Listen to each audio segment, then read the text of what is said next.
kind of comes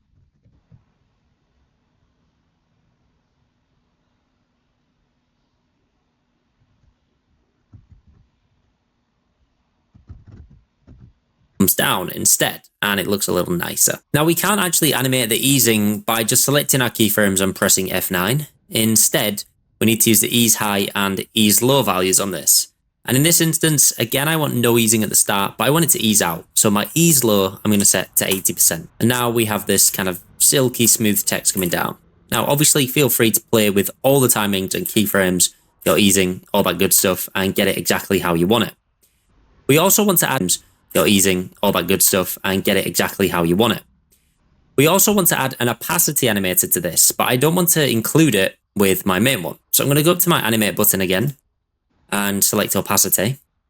And again, I'm just going to open all of these up. I'm going to leave it as it is, as I want it on square with 0 easing, and I still want it to be based on characters. And I'm going to go to where my old one starts with the position, and I'm just going to create a keyframe on the offset.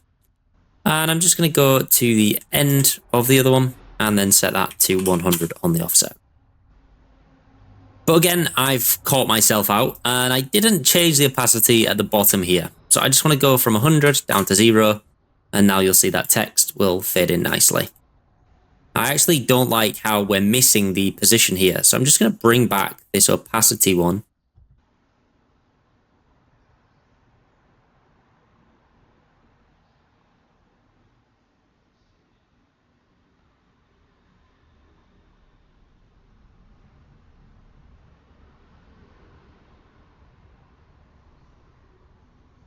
So we can have it kind of a bit visible, but not too much. It's just very, very subtle that it kind of is coming in. So I've just dragged mine out a little bit more on the position and opacity, and now it feels much smoother. Next, let's talk about match cutting between our text to help keep things moving. Honestly, it's just one of my favorite transitions, so I had to include it. I'm going to start by animating this position of my old text before we go into the new one. So I'm just going to press P on my keyboard to bring up my position and create a keyframe. And then I'll move forward 10 frames by holding Control and Shift and pressing my right arrow once. And then I just want to bring this down and maybe we'll do plus 70. Then I'm just going to select them both and press F9 and go into my graph editor and we'll just ease those out slightly.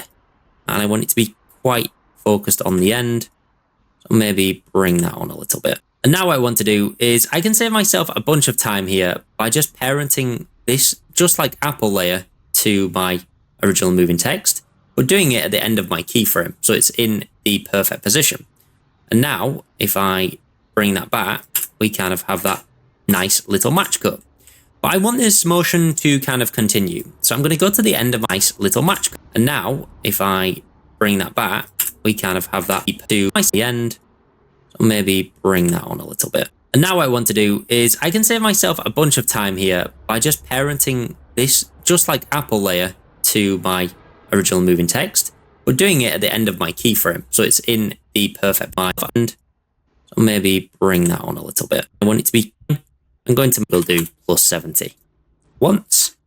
And then I just want to bring this down and Control and Shift and pressing my right arrow once. And then I just want to bring this down and maybe we'll do plus 70. I'm just going to select them both and press. I want to bring frames by holding Control and Shift and pressing my right arrow once. And then I'll move forward. I'm just going to press P on my keyboard to bring up my position and create a keyframe. And then I'll move forward 10 frames by holding Control and Shift and pressing my right arrow once. And then I just want to bring this down and maybe we'll do plus 70. I'm just going to select them both and press F9 and go into my graph editor and we'll just ease those out slightly. And I want it to be quite focused on the end. So maybe bring that on a little bit. And now what I want to do is I can save myself a bunch of time here by just parenting this just like Apple layer to my original moving text, but doing it at the end of my keyframe. So it's in the perfect position. And now if I bring that back, so it's in the perfect position, original moving text, but doing this. And now what I want to do quite focused on the end.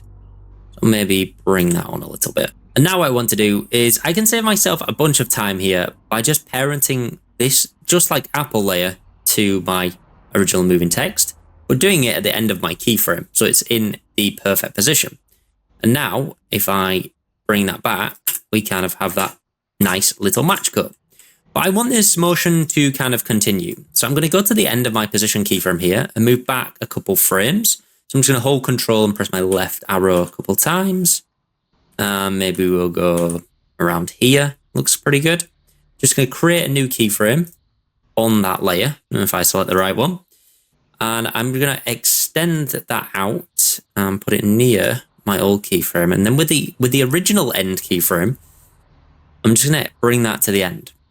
And there's a very subtle trick I like to do using 3 keyframes I've talked about in previous videos, but it just helps to keep some continuous motion just very subtly throughout our scene. And it makes things look a bit more fluid and way subtly.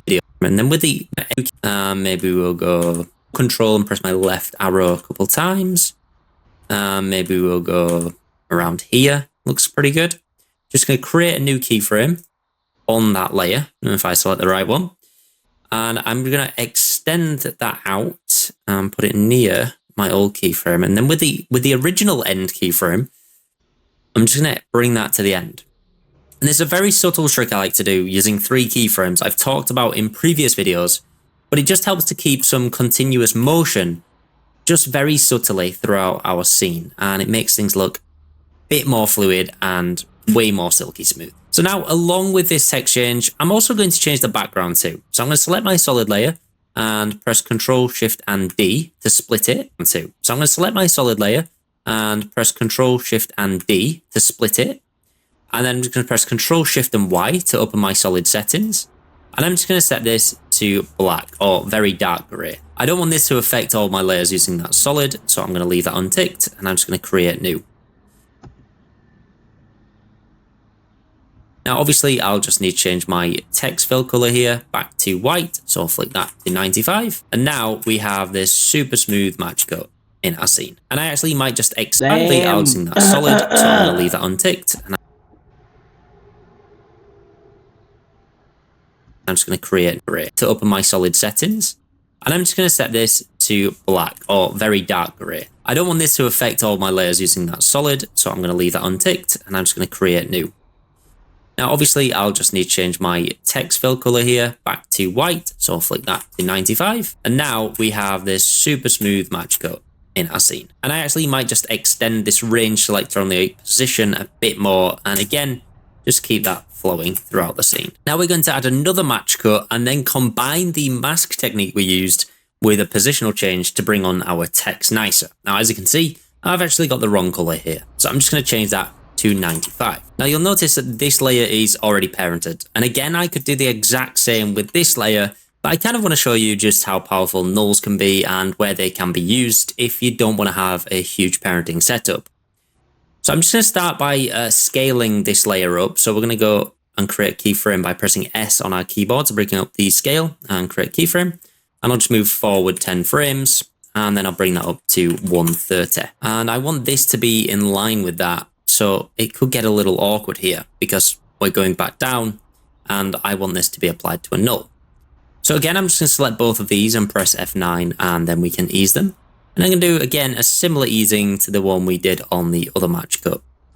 And then I'm just going to select both of those and copy that with Ease Copy, which is a free script that you can get from Ease Scripts, and it copy and paste your easing across different keyframes. I'm then going to create a new null layer by going up to Layer, New, and Null Object. Or you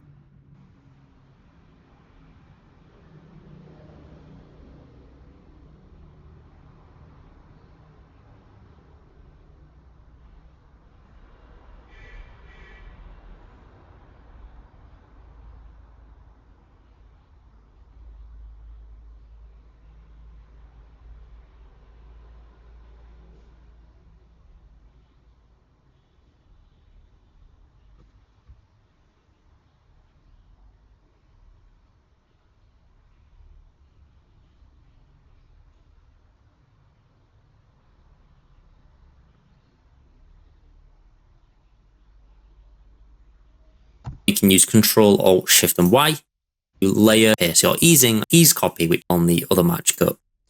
And then I'm just going to select both of those and copy that with Ease Copy, which is a free script that you can get from Ease Scripts, and it copy and paste your easing across different keyframes. I'm then going to create a new null layer by going up to Layer, New, and Null Object, or you can use Control, Alt, Shift, and Y. And I'll just call this match cut. I'll just bring this down below. And then I'm just going to copy these keyframes from my Just Like Apple layer and paste that to my null layer. And I'm just going to trim this using Alt and left square bracket so I know where it starts. And now at the start of the animation, when it's down at 100 on the scale, I'm just going to parent this layer to the null instead. Now we have that super smooth scale cut, which looks quite nice. Now you might be wondering why I've used a null for this and not just parented it. Well, we're actually going to do some position and mask changes on this, which will affect our anchor point of the layer. And if we scale and our anchor point is in the wrong place, it won't look like it's scaling from the center. So let's start by just masking our text. So I'm going to create a new mask by selecting my layer, going up to my rectangle and just masking out that 2. And I actually want to set that to subtract. And now, as you can see, my position is in the wrong place. So what I want to do is press P on my keyboard and just create a keyframe where it is. And I'll just move that over a little bit. And then I want to recenter this manually. And we're just going to have to do this by eye. But again, this is why I like to work with my grids on. I'm just going to select both of those and paste my easing to that positional movement. And now we're going to have something that looks like this, which looks nice. And it's kind of like what Apple do. And because we scaled it to the null, it doesn't scale from the wrong place. So if I didn't scale it to the null, it would scale from down here, which isn't central and it will really throw your eye. So as I want this position to move, I'm just going to press U to bring up my keyframes. I want that mask to unveil itself.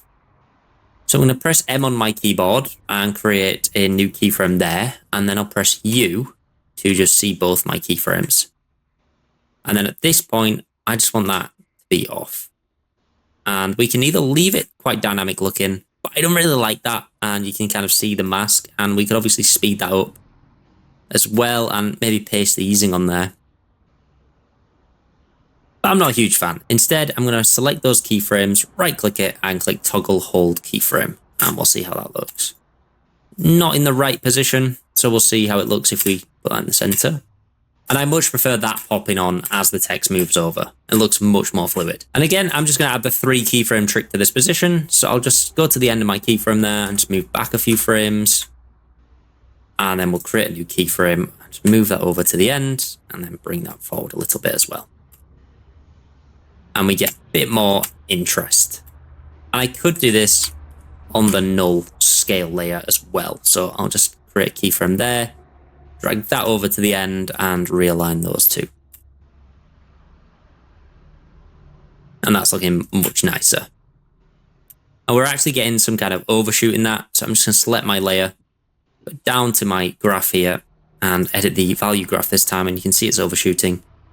I just want to bring that ease down a tad, and maybe we just need to adjust that as well. And that's looking much nicer. For the final piece of text, we're again going to match cut using a position, and then we'll add a nice little underline to finish everything off. So I'm going to go and move back a few frames. Man, this is too much information.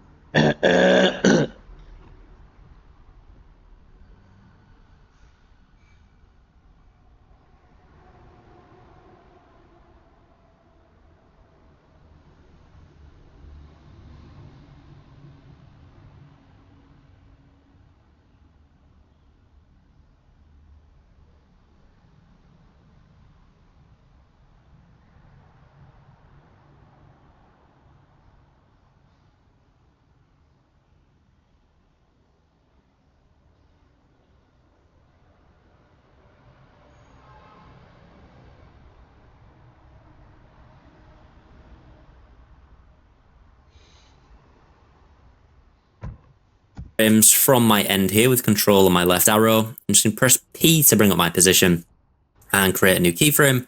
Then I'll move forward 10 frames with control shift and right.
right arrow, and maybe we'll add -70 to this, so it kind of moves upwards.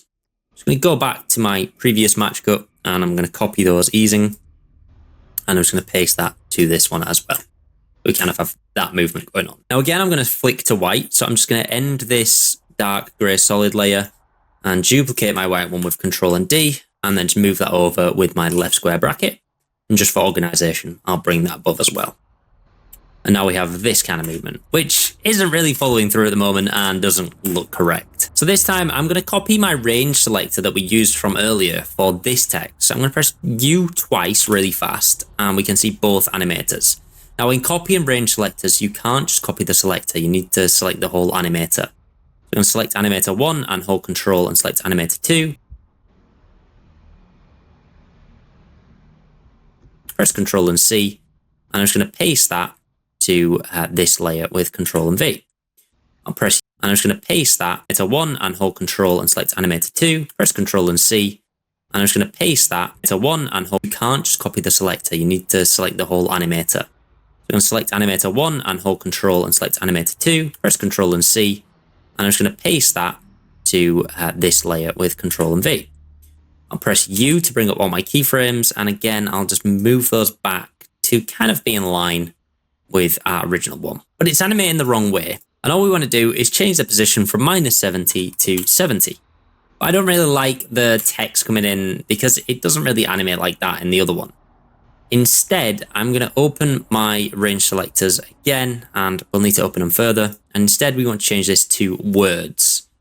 And I'll do that for the opacity as well, and in advanced. And we want to change that from characters to words. Also going to change my easing on this one, and I'm going to add 60 to the ease high and just reduce the ease low to 60 as well. Now you'll notice it's still not very fluid and looks quite strange there. So we're going to add another parenting trick with the null and use the 3 keyframes again. So on my null, I'm just going to move back a few frames on this position, and I'm going to create a new keyframe.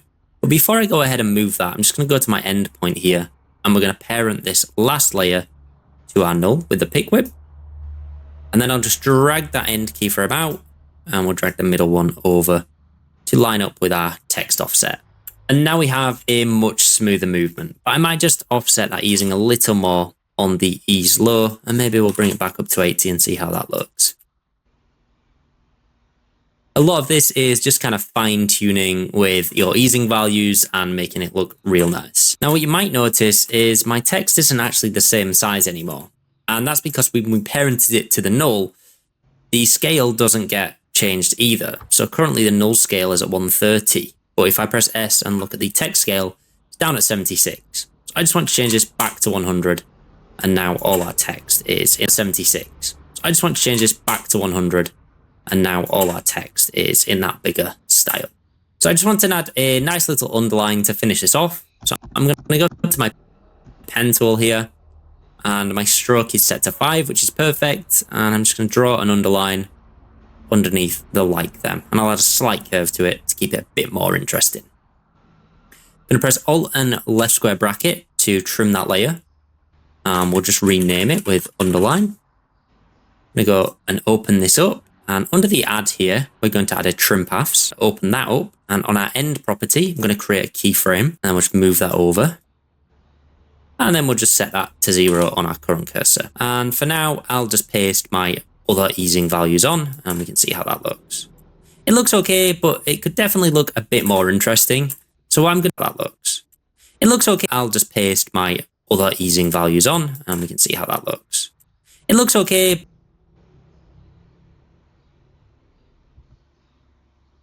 Just paste my other easing values on, and we can see how that looks. It looks okay, but it could definitely look a bit more interesting.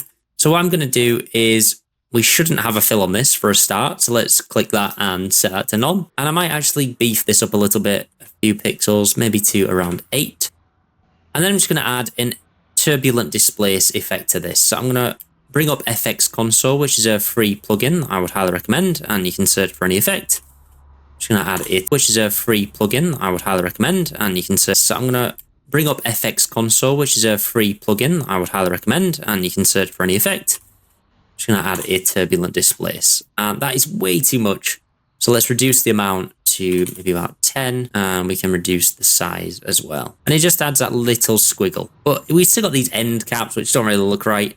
I'm going to go down into my shape here, and under my stroke parameter, I'm going to set that to round cap.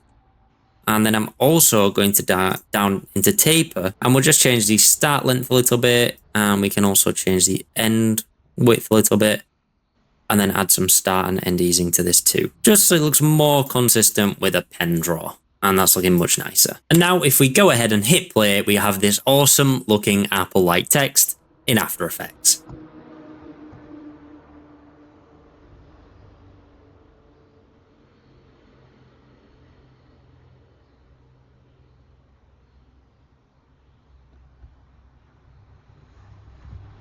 Ah.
Sao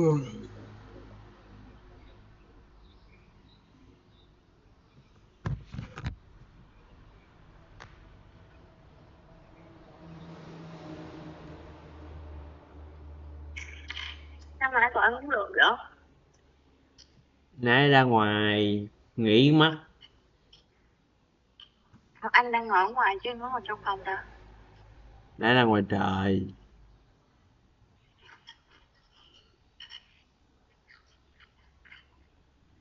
Ăn gì vậy? Yeah. Nước ngọt ha. Đúng rồi, nước ngọt chứ phải nước mặn.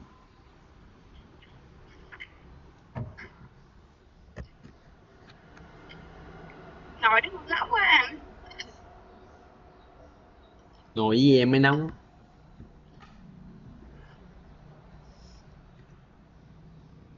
Thấy không?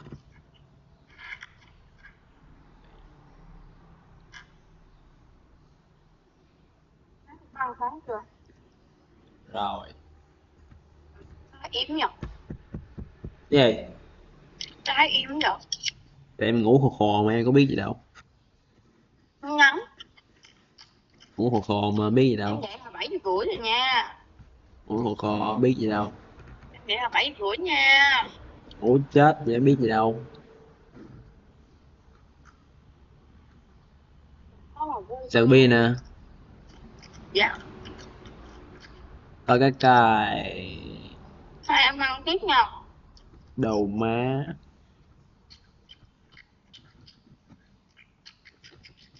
Có ai ở nhà đâu. Cho em ăn đi, em còn sẽ sẵn đi học nữa. Tắm gội đầu nữa nè, không có cái đầu phú Bắc nè. Lát tắm gọi nha.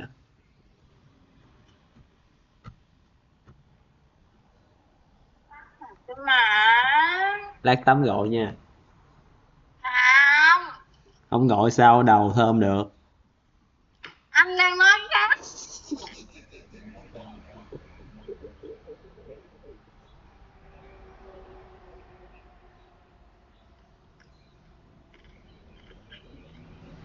Nước dập cho một cái ngọt anh.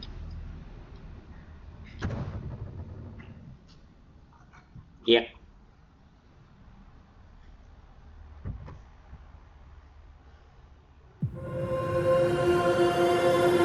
I can't believe our first hit MIT! MJ, come on, pretend like you're not the happiest you've ever been in your entire life. I can't. I knew it!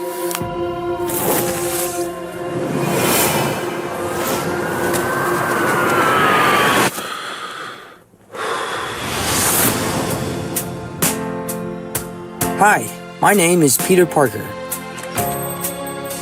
You don't remember me, but we used to know each other.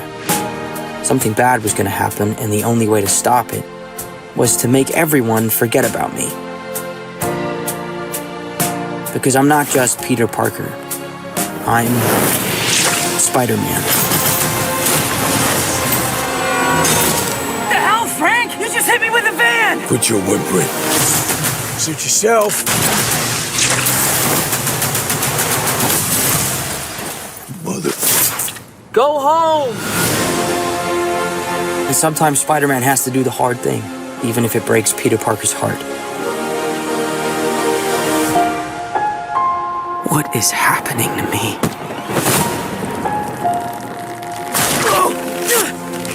Oh, God.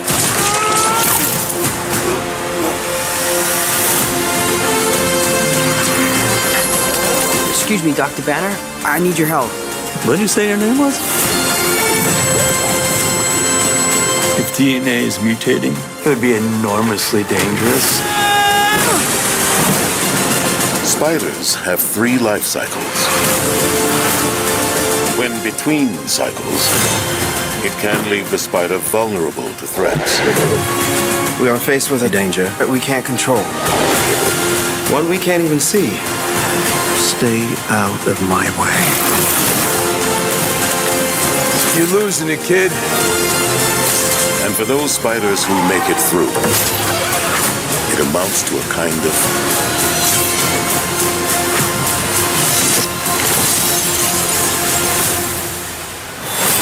rebirth. Nice flowers. Oh, they're a housewarming gift. I'm MJ. I'm just a neighbor from across the hall. Friendly neighbor.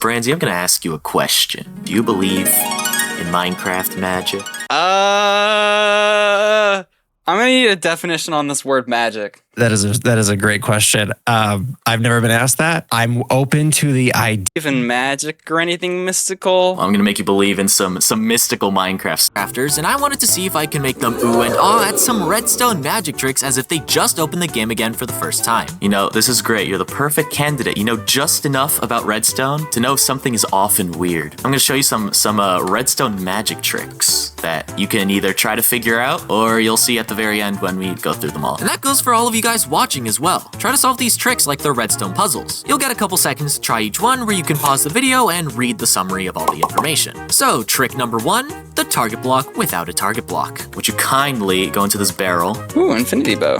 You want me to take it and shoot some? And yeah, I just want you to just shoot that lamp. Shoot the lamp. The top half of the lamp. Specifically. Well, you gotta be specific what half. What do we think we gotta shoot?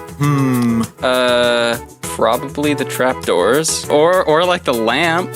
Or I don't see any target blocks. So I guess I'm gonna shoot the one with the lamp. Real and true. Okay, it took my arrow. Start shooting that lamp. Ooh! Yo! Is that just like a skulk sensor? That's kind of cool. There's no skulk sensors. What?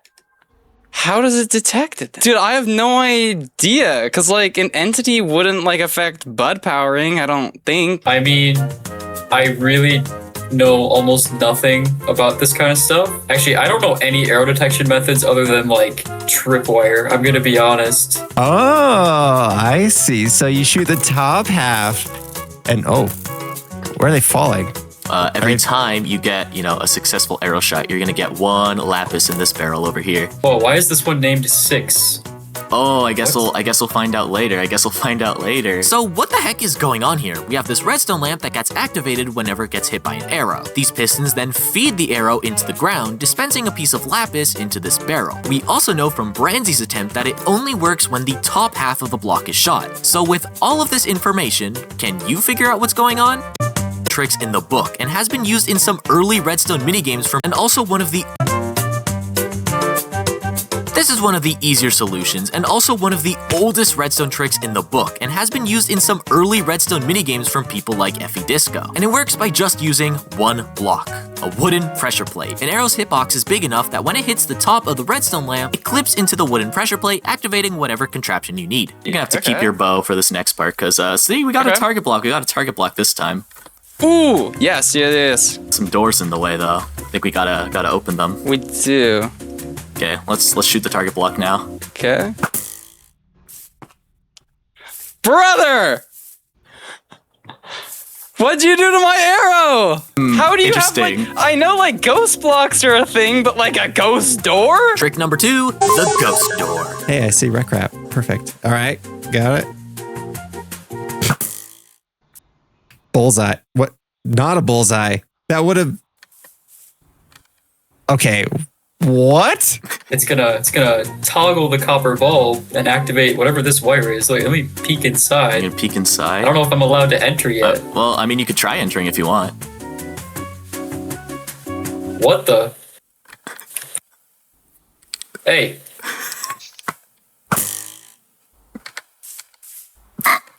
Wait, what?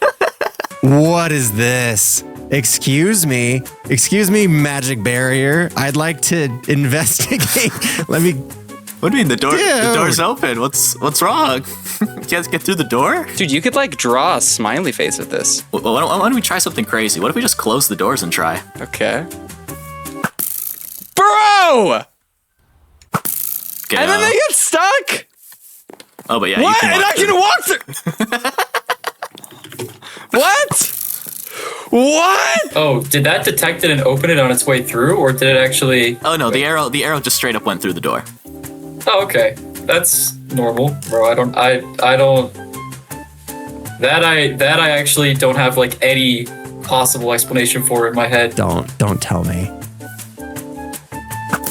No shot. What? And then you can go through. So even though I can walk through it now, there's no barrier for a player, but arrows still get stuck. What? That is magic. All right, now I believe in magic. I'm already a believer. All right, I believe in magic. Okay, what did you do? Great question, Rek. What did I do? So we have a lever that opens these doors, but nothing can pass through it, neither the player nor the arrows. But when the doors are closed, the arrow can fly through it and hit the target block, letting the player through. These iron doors can seemingly filter players, arrows, or nothing at all. So can you figure out how it works?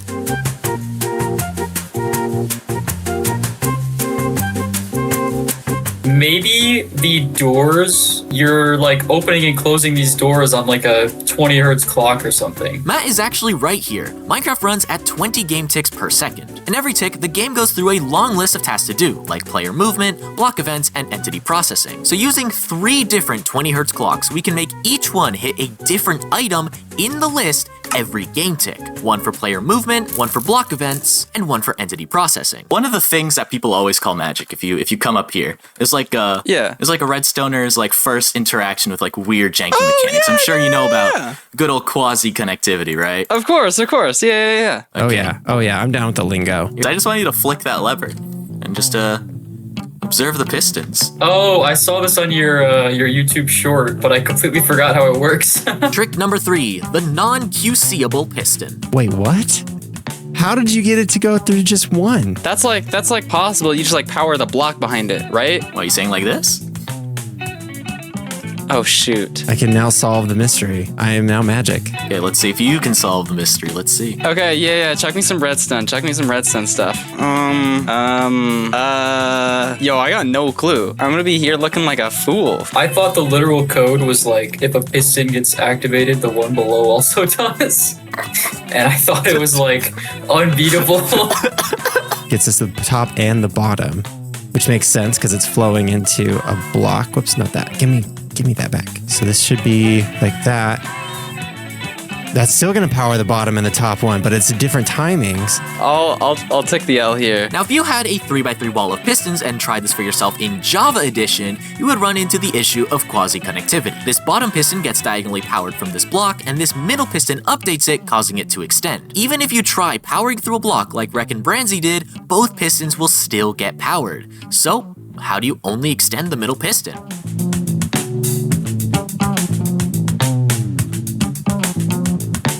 There are 2 game mechanics at play here, tile tick priority and block event delay.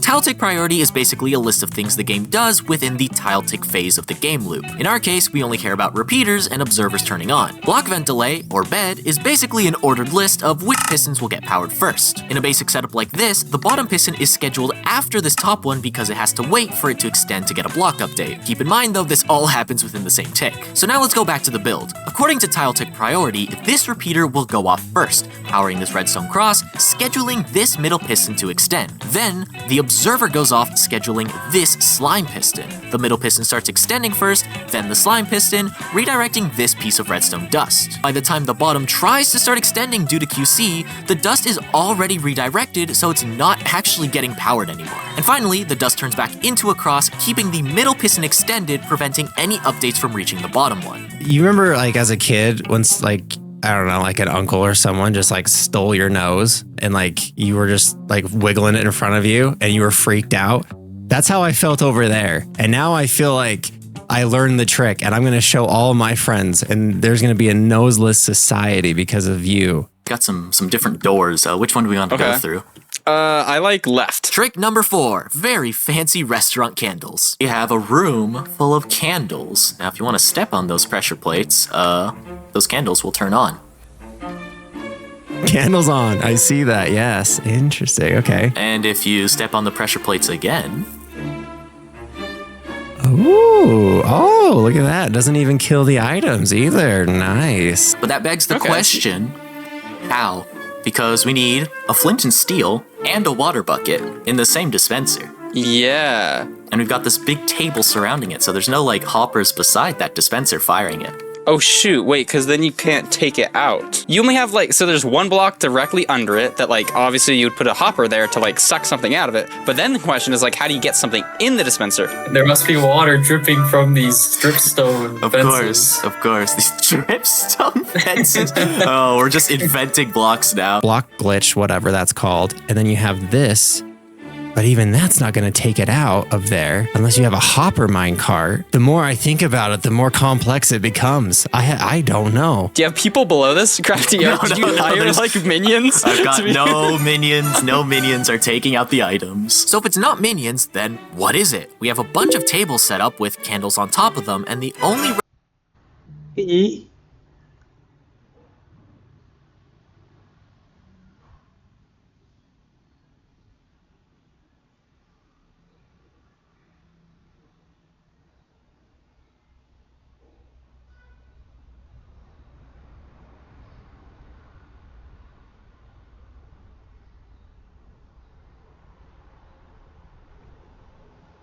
redstone visible are some dispensers under the candles. The table prevents us from placing any hoppers or droppers going into the side of the dispenser, so how does it dispense both flint and steel to turn the candles on, and water to turn it off? Where are the items coming from? The very first puzzle is a single block that Bransley actually got right earlier. But even that's not going to take it out of there unless you have a hopper minecart. This hopper cart is clipped ever so slightly into this dropper, meaning it is slightly under the dispenser, and also sitting on top of this hopper. So that means it can take whatever items in the dispenser and funnel it all the way to the bottom. This dropper tower then funnels the next item to the top, alternating between flint and steel and a water bucket. Oh, a hopper minecart! I'm an idiot! So it's like on the hopper at the same time that it's inside the dropper. Wait, that makes so much sense. Yes, we are using a hopper minecart. You are the only person to remember that hopper minecarts are in the game. Congratulations. Let's go.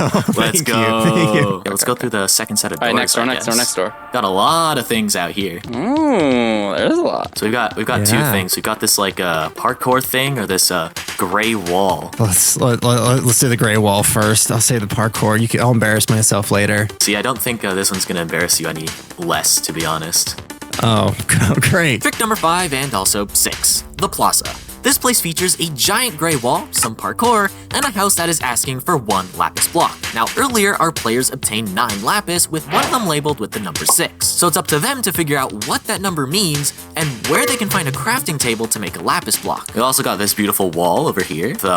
Interesting. 3x3. If you remember how to make a 3x3. I do, but let's not prove it. When's the last time you made a 3x3 piston door? I think I made one, and then I was like, that's it. I'm done. I don't need to do this ever again. Well, now you're gonna do it right now. All right, okay. Pick a side. Which plot of land do you want? I'll take left. In this nice little green plot of land, I want you to try and make a 3x3. I will do the same on the other side. You just watch what I do, and then just take notes. Take notes of how I'm going to do this. I'll take All notes right, for sure. So obviously, we're going to need a setup of the pistons, doing this so that they push, and if this is the 3, right.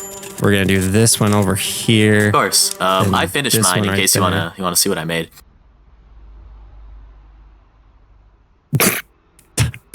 See, this is exactly what I was going to do. Okay, so, I mean, the first thing is like the double piston extender. I know this is a really easy double piston extender. Oh, I need a block. Boom. Anyways, I'm done my 3x3 if you want to look at it. Hold up, Crafty. Hold up. I know I'm no redstone genius here, but you don't got a single piece of redstone dust. Observe.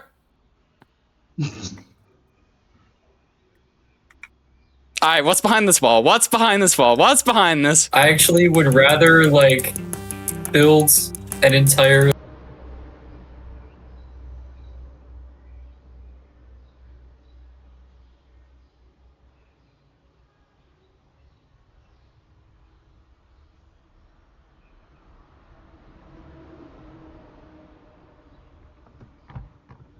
like calculator right now, then build it 3x3. It's okay. Let me show you this really cool like trick that I discovered for making a 3x3. Are you ready for this? Yeah, you got your 3x3. This just works. Like What are you talking about? Look, I'll just place the lever here.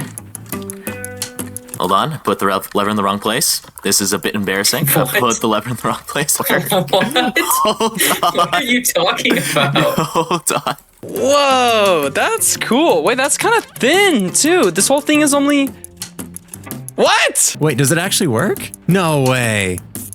What? Wait, is there redstone inside of the wall? Hold on. You got redstone inside, right? I'm not crazy. What do you have, like a line of redstone? That's it? Well, it's definitely more than a line of dust. This was built along with sacred redstone, and together we made a one wide 3x3 door where all the redstone is hidden behind the wall on one side with the piston layout sticking out the other. Out of all the tricks, this is probably the one with the most complex stuff in terms of things going on. So instead, I'll have you guys figure out how to make a 3x3 with a hole in the middle. Same rules. A wall of solid blocks has to be between your piston layout and the wiring. So try figuring it out.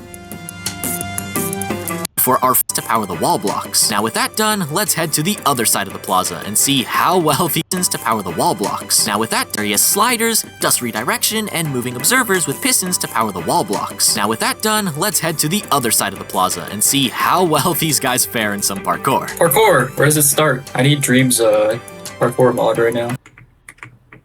Okay. Don't worry, Matt did the same thing. Oops. Nope. Oh, that's embarrassing. Nope. That's embarrassing. No. That's embarrassing. Cut it out of the video. That's embarrassing. I have to sprint. I don't have my sprint button. My sprint key. I don't have toggle sprint. Hold on. Sorry. Give me a second. Give me a second. Use toggle Don't laugh. sprint. Interesting. All right. Oh, I see. I see. You're out here with the little parkour block magic. I see it. Don't worry. Okay. Don't see that. Just cut. Not a big parkour guy. Tree topper. Okay. So I got some tree toppers. Frick. Okay. What is this? Is that a guillotine? I don't know. Well, I guess we'll have to see later on. Come on. Oh my god! Dude, I can do this. I was able to do this consistently. Come on. Oh my god! Tree topper. Yes. Okay. Now you're on top of some dead trees. Yeah, you just gotta top all the trees with the tree topper. Okay. See, now I'm like, if I drop down, I feel like I'm gonna lose my momentum. All right. Let's go for it. Oh boy. Ooh, okay. What just happened? I don't know. That's a new one. Oh. Ghost blocked. Got it. Oh, new staircase. Placing a bunch of blocks on some pillars somehow made this thing open. Well, I just assumed that was commands, right? Oh no, nothing here is using command blocks. What? Okay, where do I, okay. Oh my god! The moment of truth. Is he gonna make the jump? Yay! Oh, gosh. And then boom, we place it. And we're just not gonna question that you placing a bunch of end rods just magically made the space open.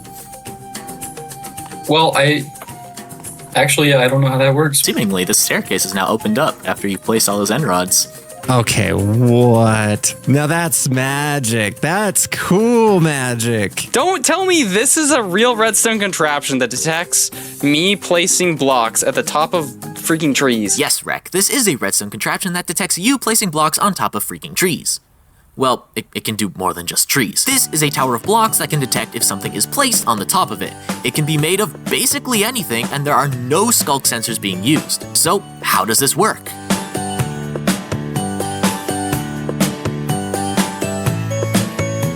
On the bottom of the tower, we have a block swapper on a redstone clock with one piston pushing an observer up and down. Once there are more than 12 blocks on top of this swapper, this upwards piston has too many blocks and stops extending, retracting the observer, depowering these repeaters. Oh!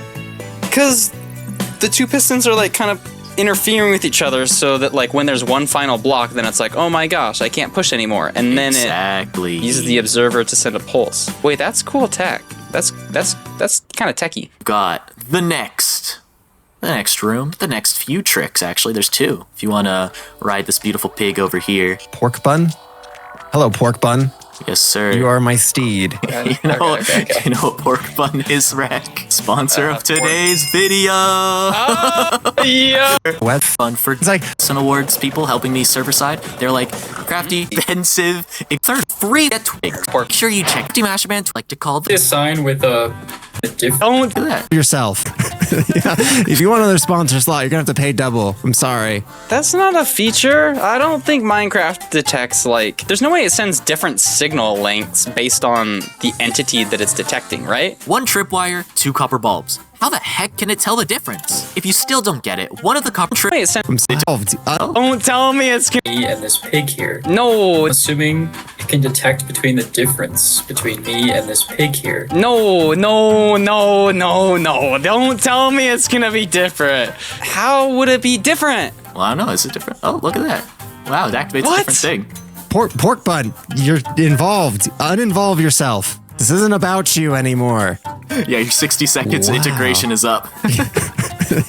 If you want another sponsor slot, you're gonna have to pay double. I'm sorry. That's not a feature. I don't think Minecraft detects like. There's no way it sends different signal lengths based on the entity that it's detecting, right? 1 tripwire, 2 copper bulbs. How the heck can it tell the difference? If you still don't get it, one of the copper bulbs will toggle when a player goes through, and the other toggles when any other entity goes through, like a mob or an item. These tripwire hooks and this entire tripwire is completely normal. There's absolutely nothing happening here, so any guesses on how this works? Guys, this is a hop. Believe we're using You better believe we're using subtick shenanigans again by using a hopper bud. Like the name implies, this is a hopper block update detector that uses a redirected redstone dust to trick this hopper into staying on. And this thing alone can already tell the difference between a player and other entities. How? Well, let's go back to the tick loop and see what happens. Remember, this is a list of things the game does every single game tick. And the things on the list that we care about are block events, entities, tile entities, and player actions, in that order. When a player activates the bud, the next phase is block events, which is our piston with the target block. This redirects the redstone dust into a cross, blocking the hopper, meaning it can't push the item into the dropper by the time it gets to tile entities. When a non-player activates the bud, tile entities are immediately after, so the hopper unlocks, sending its item. A whole game tick later, block events are finally processed, and then the piston relocks the hopper. And 4 game ticks later, the dropper spits the item back into the hopper, depowering the comparator.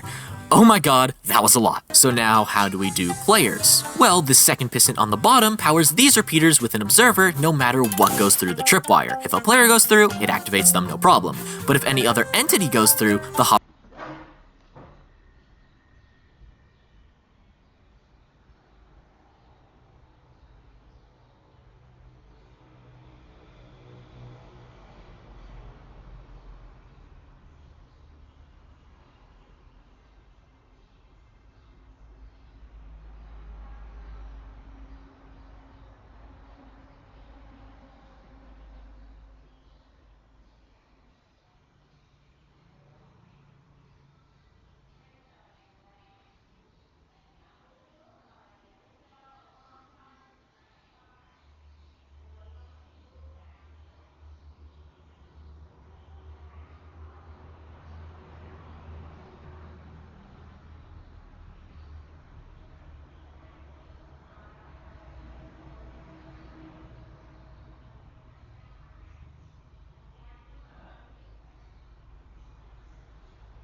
Hopper Butt activates, locking this repeater and stopping the signal. Got a repeater and observer in here.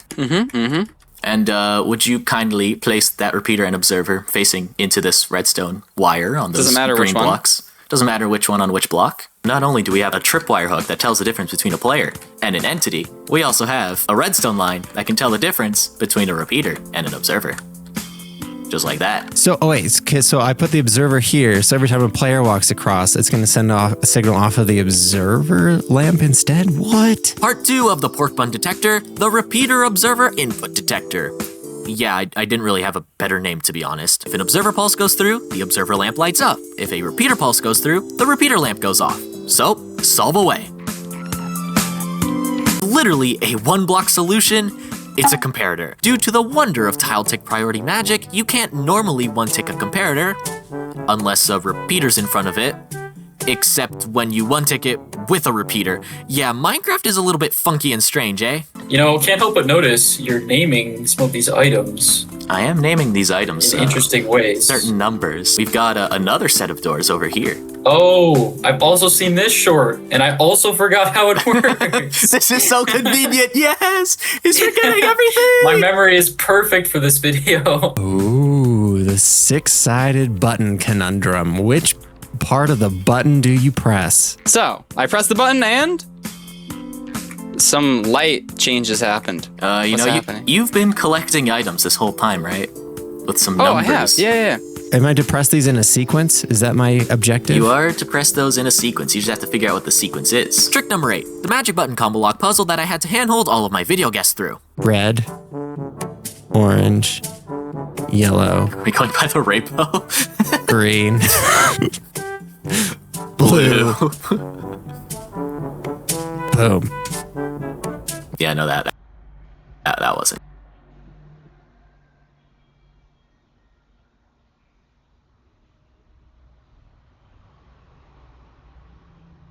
So we're now missing what? 1, 2, 3, 4, and 5. So where can we?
Oh my god, still recording. Oh my god.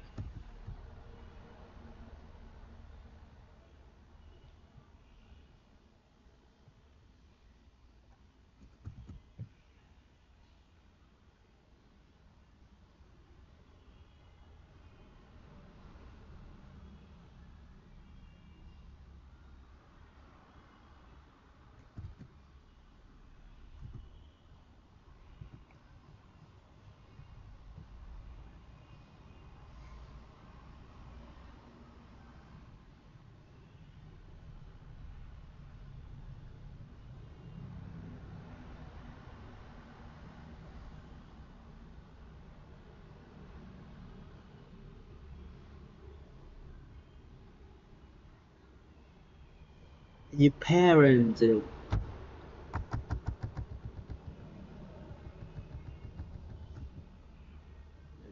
Too much.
Oh sh.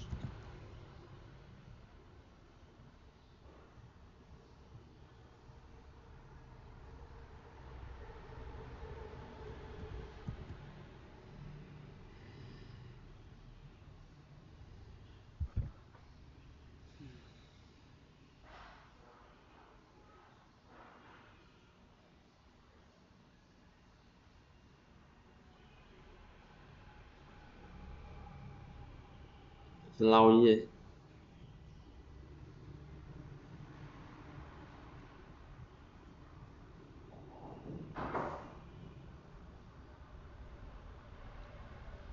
Holy.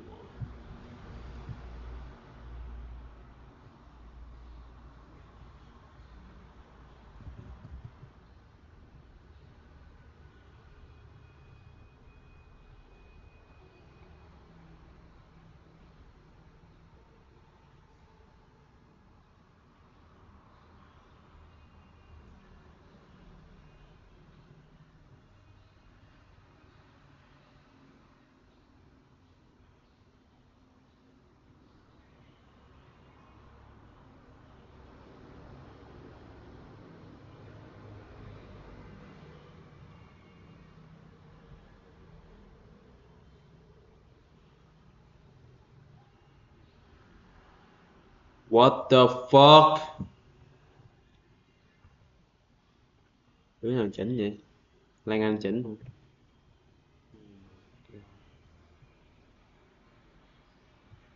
I mean, chỉnh có một hình.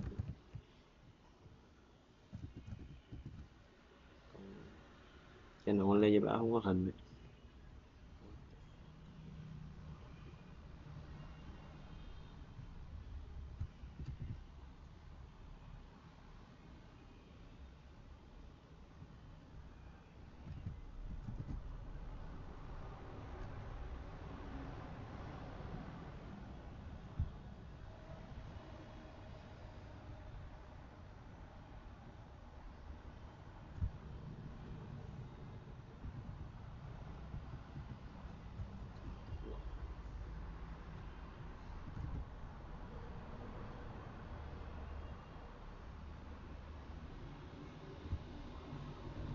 My man is so damn cool.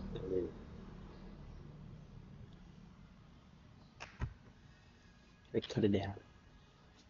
Like from the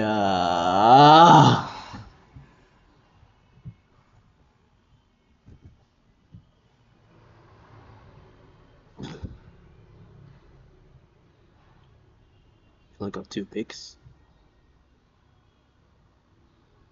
This is gonna be the one, right? This is gonna be the one. It's gonna be cool. And it was so cool. Oh my god, look at them.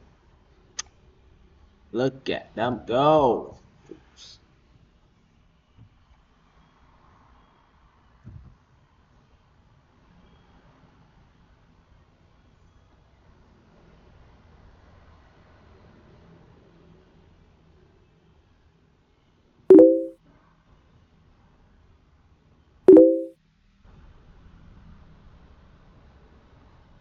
Yeah.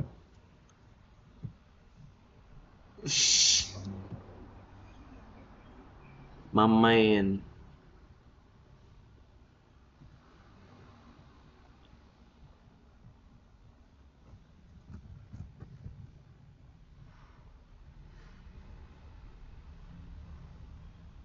Yo. So handsome.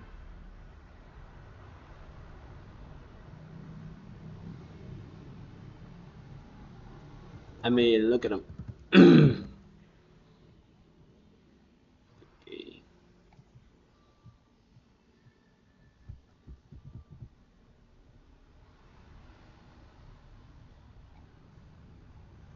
Zipping 3 file.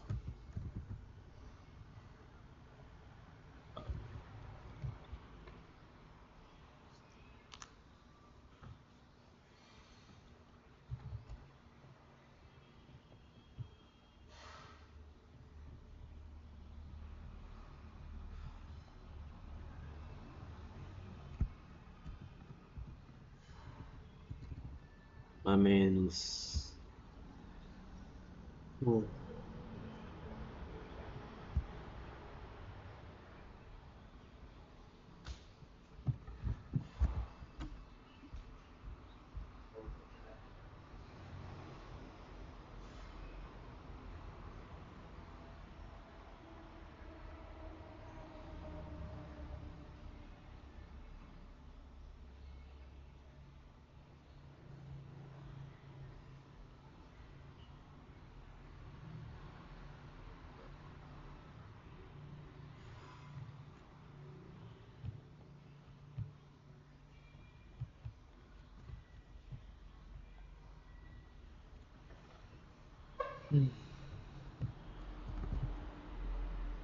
Khó khăn.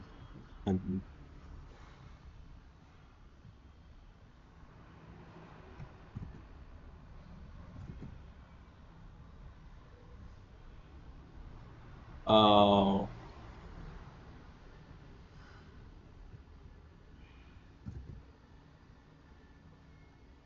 Very good.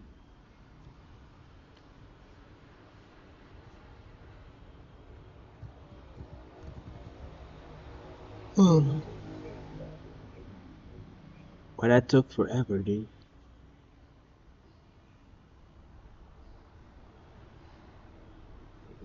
Save finals. Man, she got some.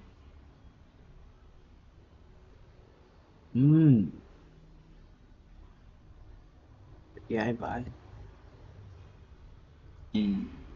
Đầu mà. That was the old photos.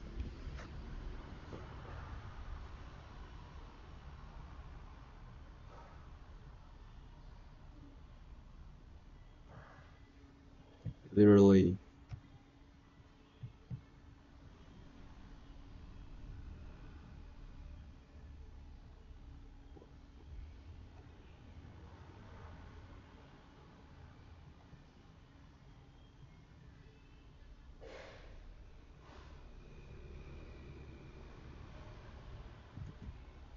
There's so many layers I can't.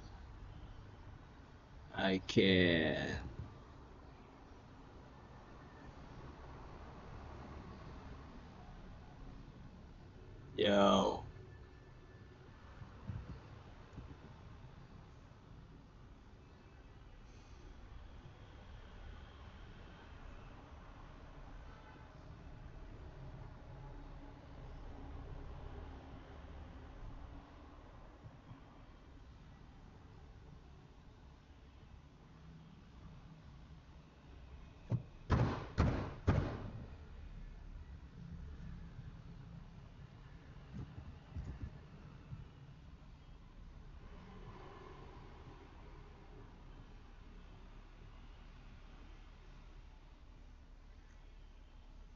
It's a MacBook. It. It's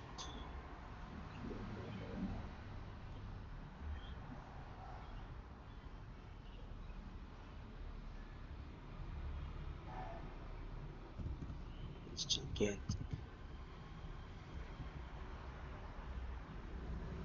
Man, look at him. Look at, oh shit, oh shoot.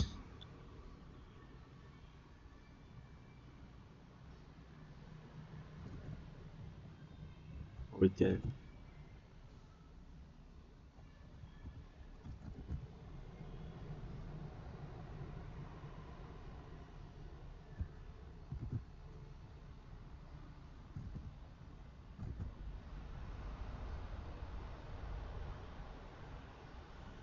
My girl is so pretty, dude. Can't lie. Can't even lie.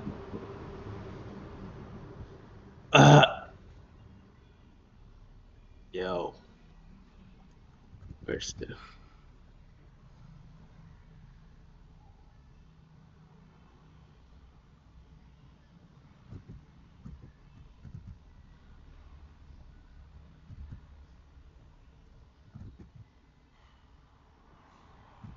So we should be good to go. Okay.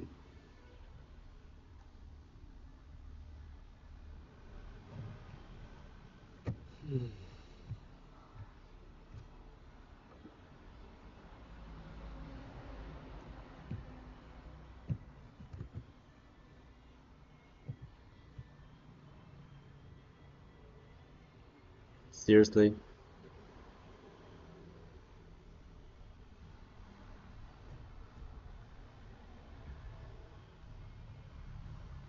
Seriously, dude.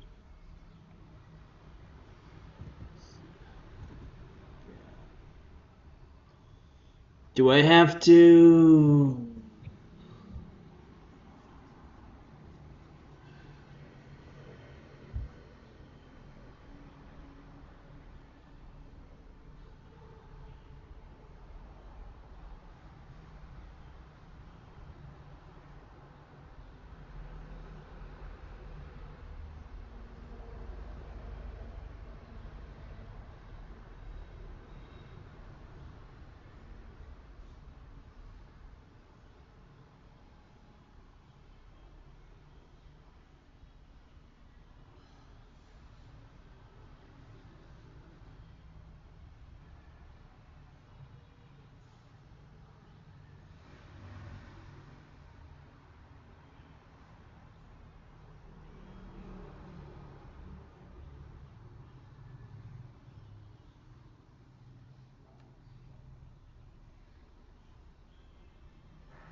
Oh my god. Finally.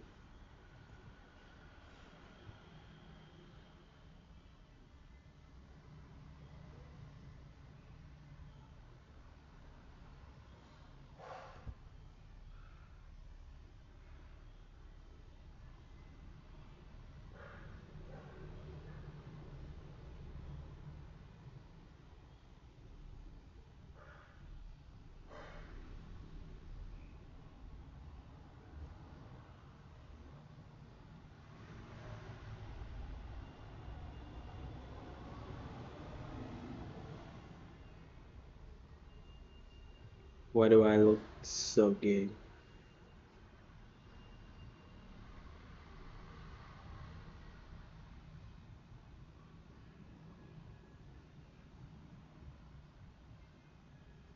Nhìn trai vãi luôn.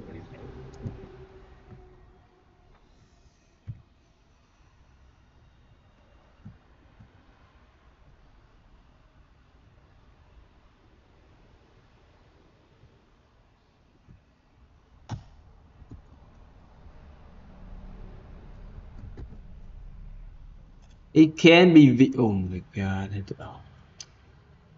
Jesus.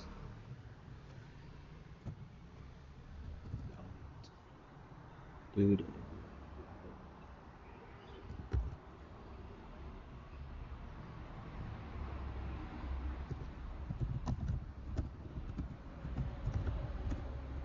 Quay thằng anh tí. Quay.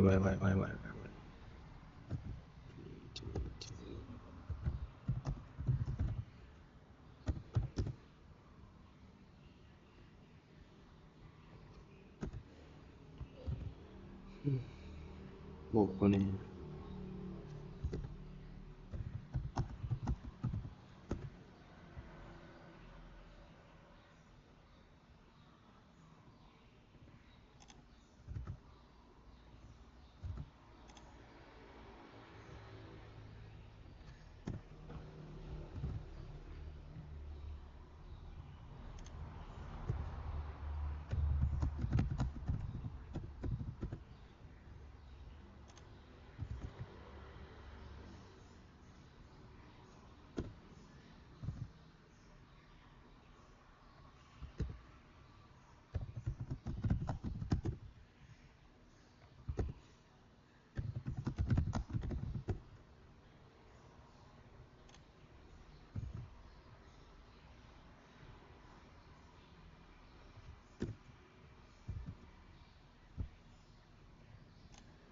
Nè.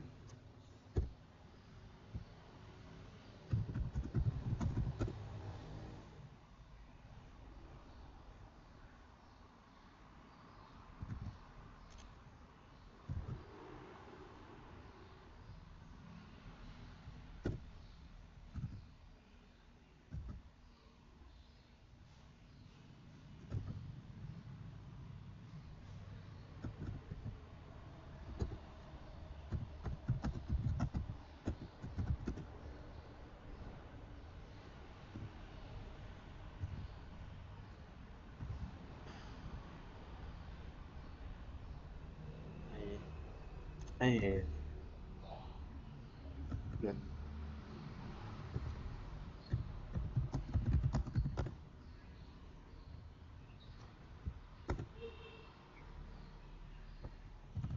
Mình heนื่อย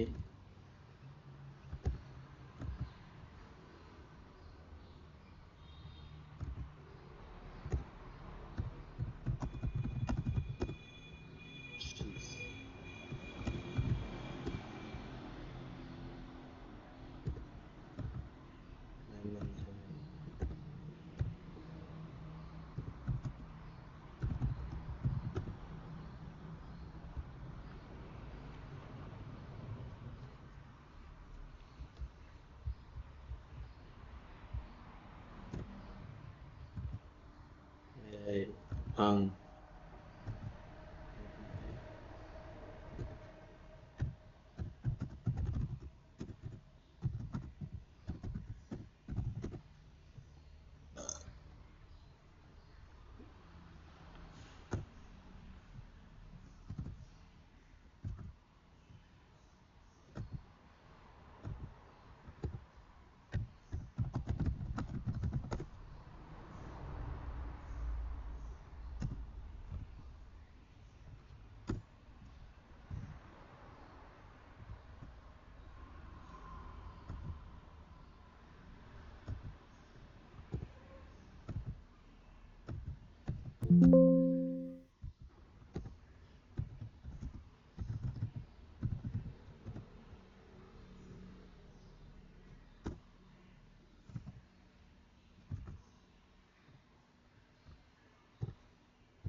Oh shit.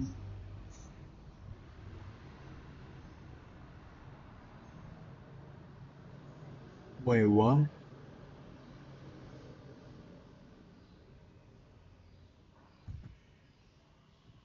Hoàng Nam hả? Wait.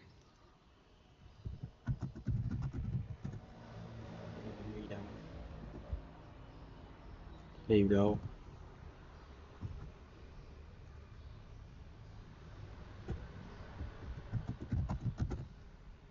Actually deleted.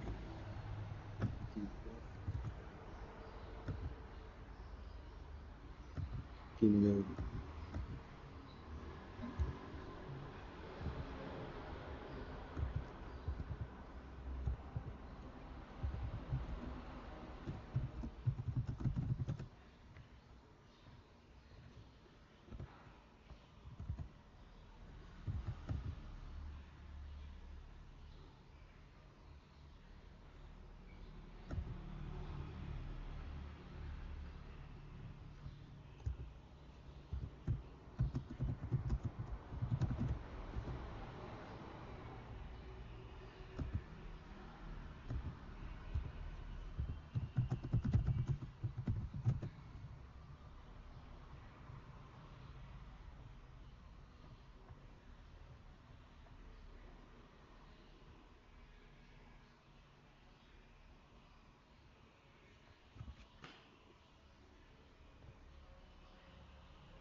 Ủa?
Don't mind if I do.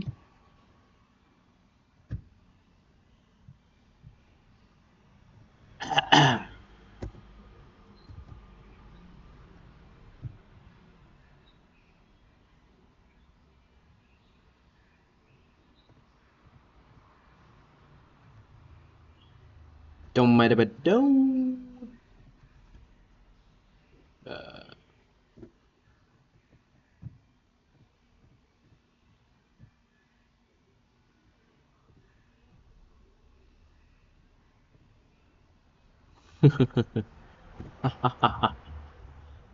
Okay.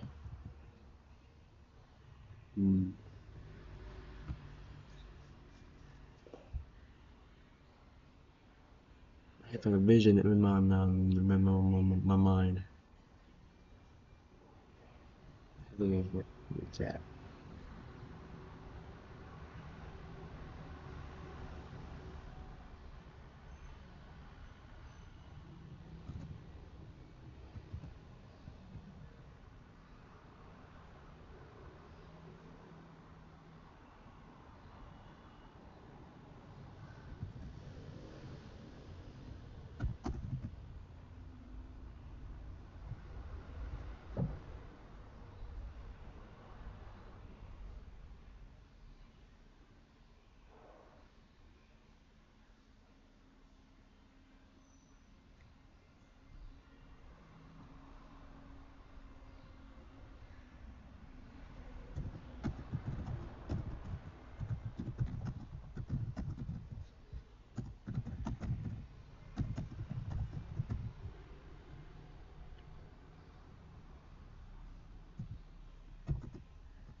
Nói mẹ vậy là hết 7 giây rồi.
Wait a minute. It's the recording.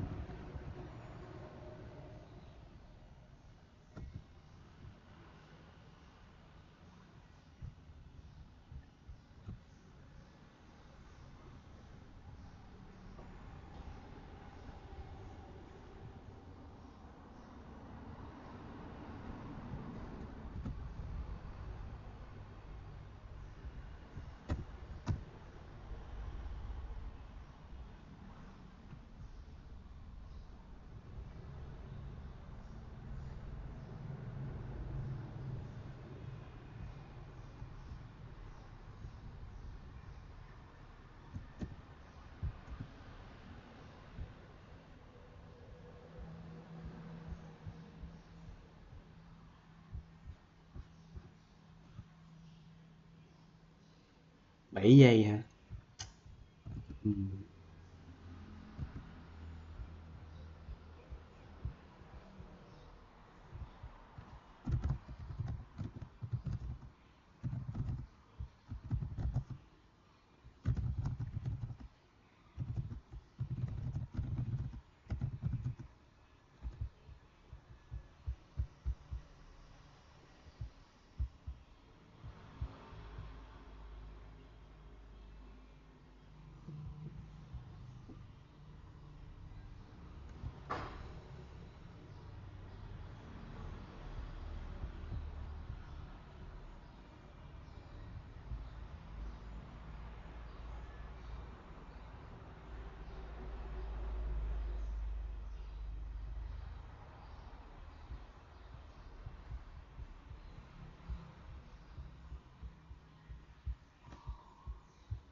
Cái gì vậy?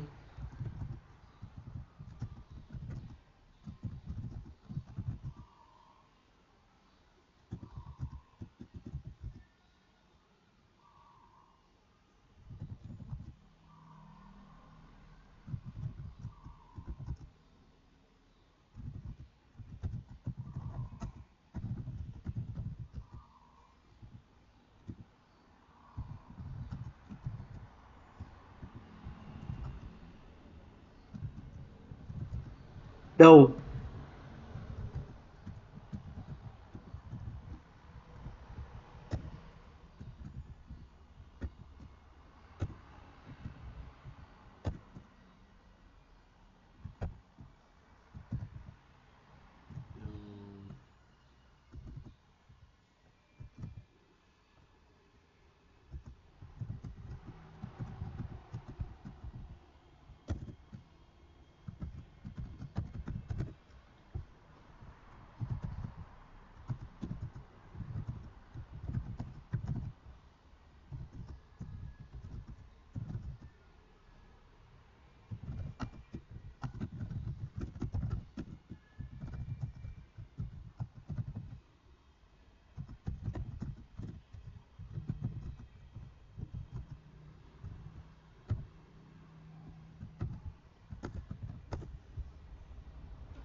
Bye.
Jesus.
Jeez.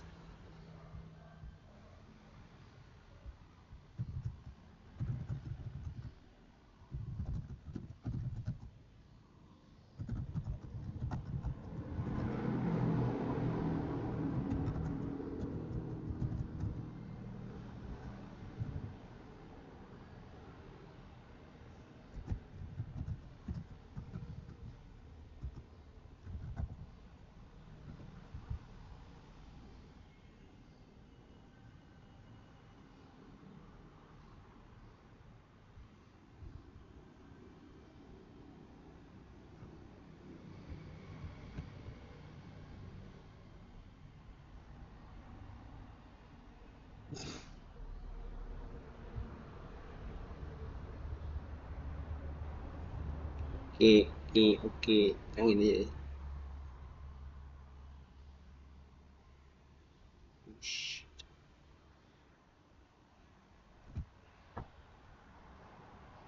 Quay rồi nhé, quay.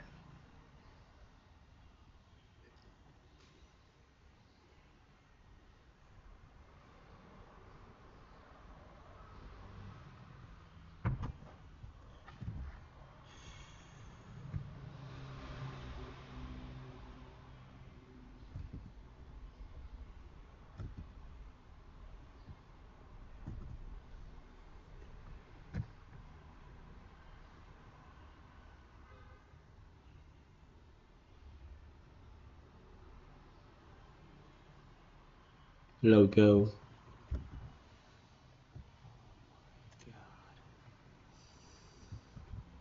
It's gonna be okay.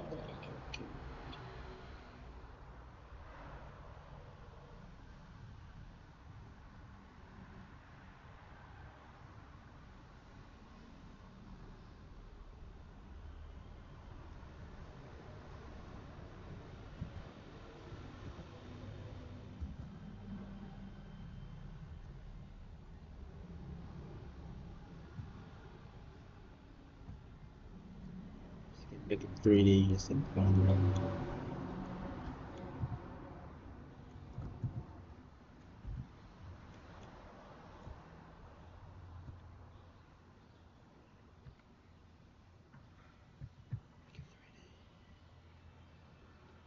Two views. Two views.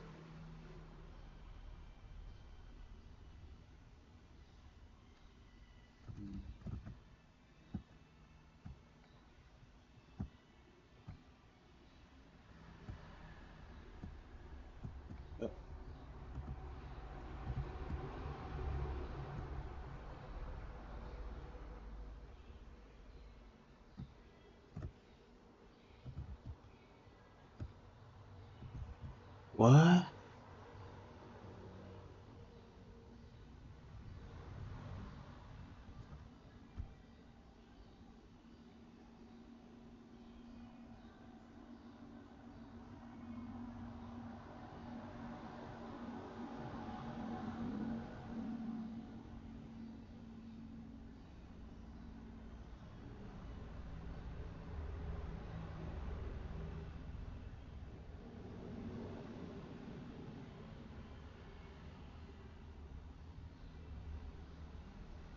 Gì chứ?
Nấp đúng vai này có what the fuck?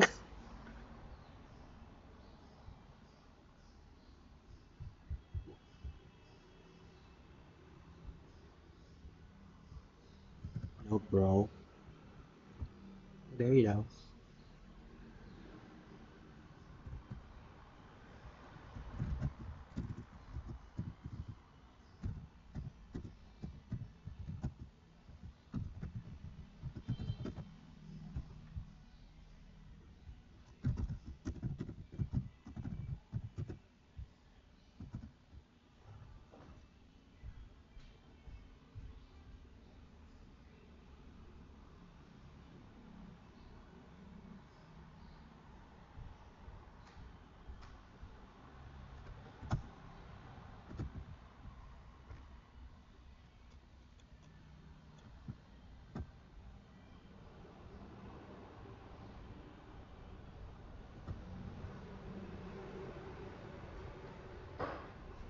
Nó surrender gì luôn. Không.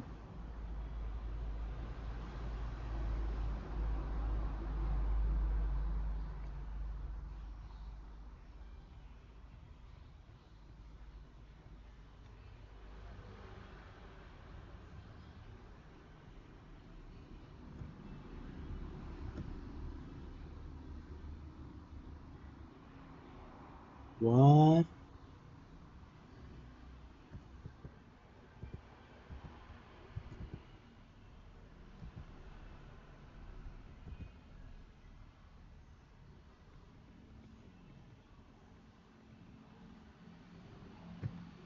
Snap.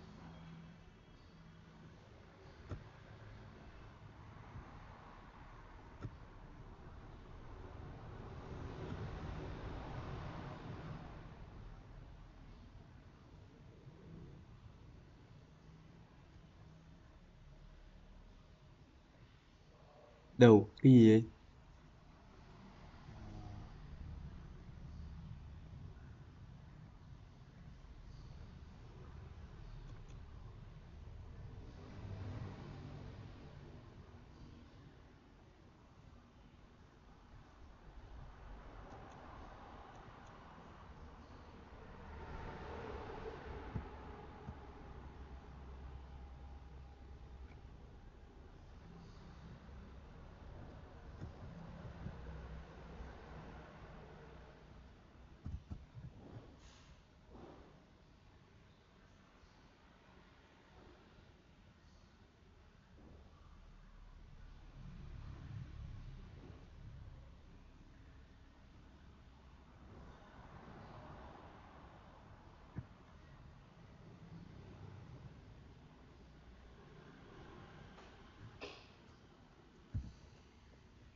Background should be book.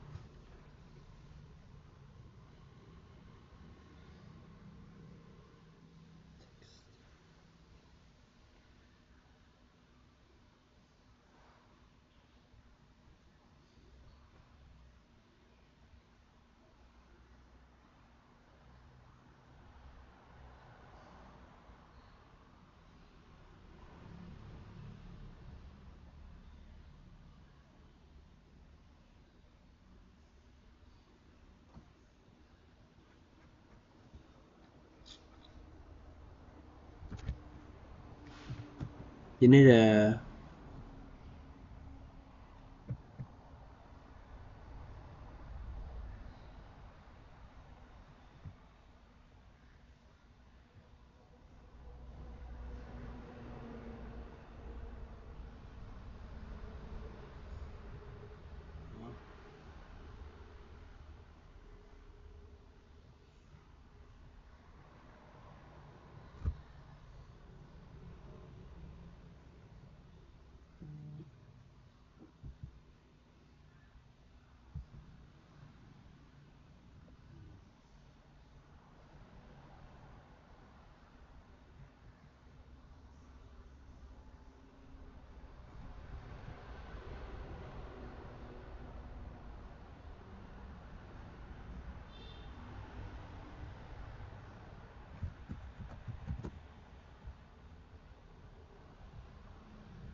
what the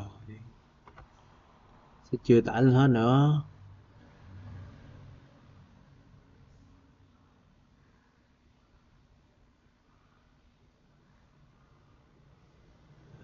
Chưa tung đi.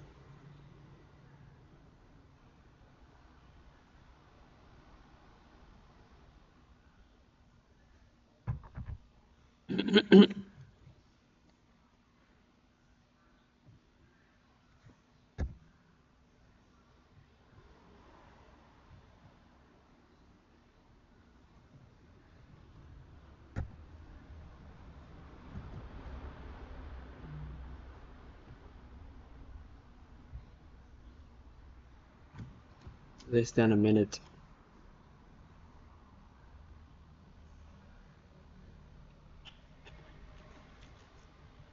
Đâu đâu nó ra. Oh my god.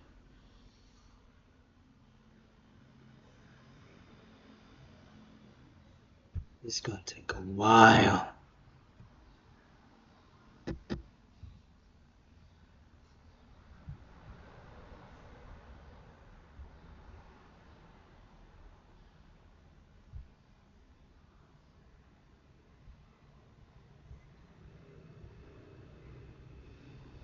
Gì nhớ nhiều lắm mà.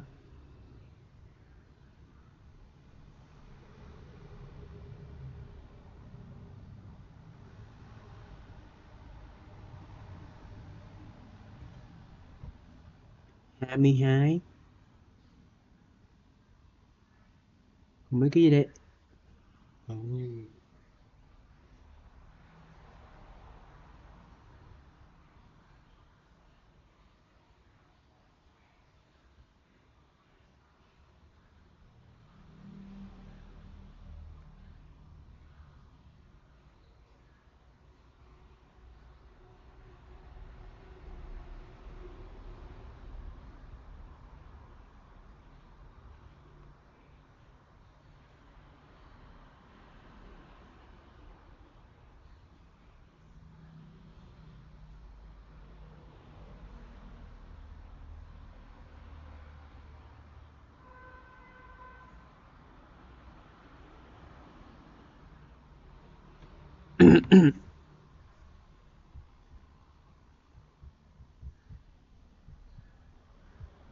So I can delete them all. Bin.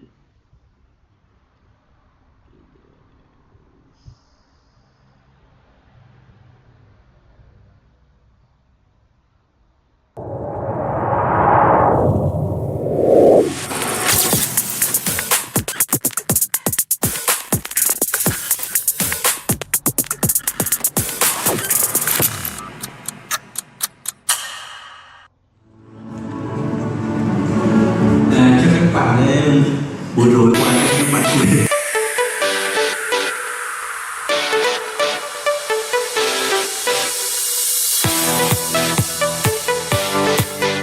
yêu của cái chuyên đề đó là hướng tới để trung hòa carbon, nhưng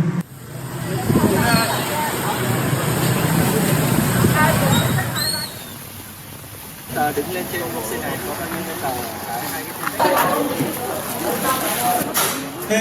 Để chuẩn bị xe một pháo hoa nè. What did I miss?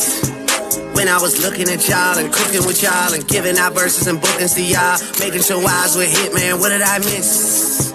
When you was all in my crib, looking word for word at all of the shows, you always felt like this, man, what did I miss?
Pretty good though.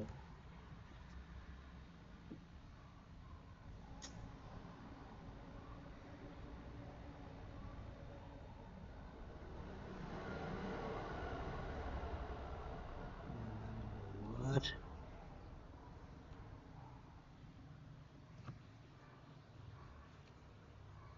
Oh my god. Texas is gonna be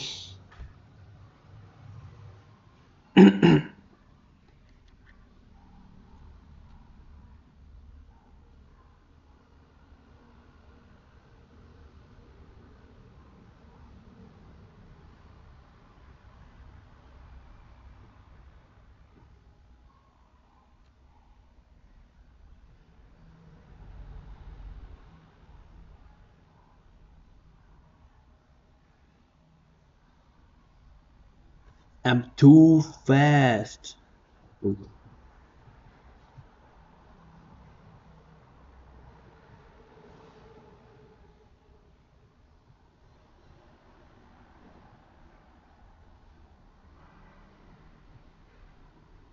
What the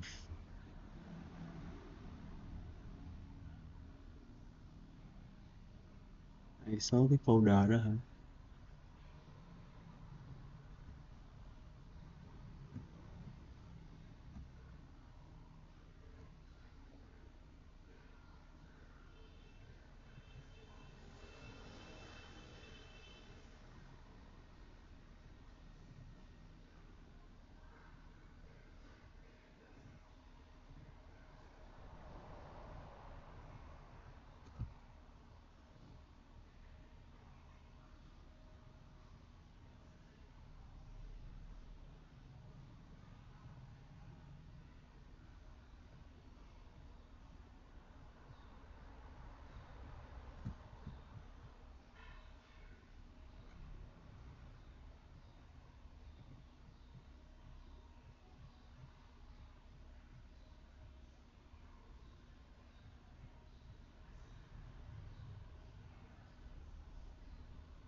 I mean, they're all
'81.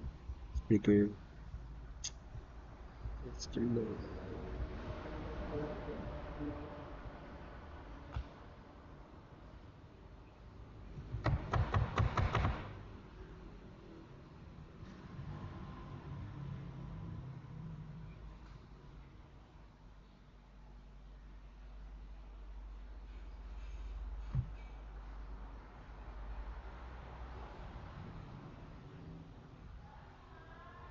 Dạ.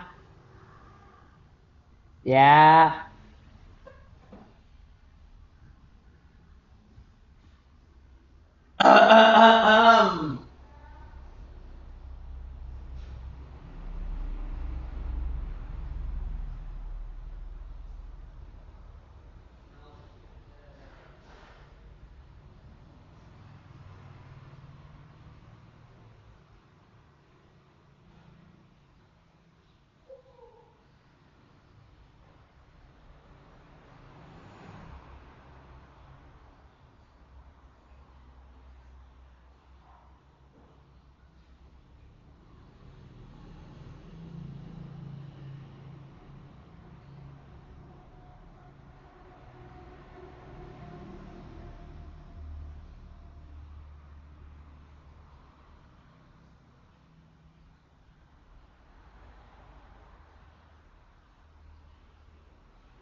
Wow.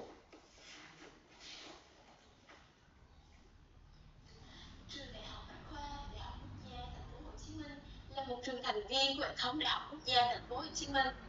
Hiện nay, trường Đại học Bách Khoa là trung tâm đào tạo nghiên cứu khoa học lớn tại các tỉnh phía Nam với lịch sử lâu đời, cơ sở vật chất lý và nhiều thành tựu góp phần khẳng định vị thế của Bách Khoa cũng như những thành tựu ngành kiến trúc. Ê, là tao thấy cái khúc đầu nó bị chưa? Bách Khoa Đại học Quốc gia Hồ Chí Minh làm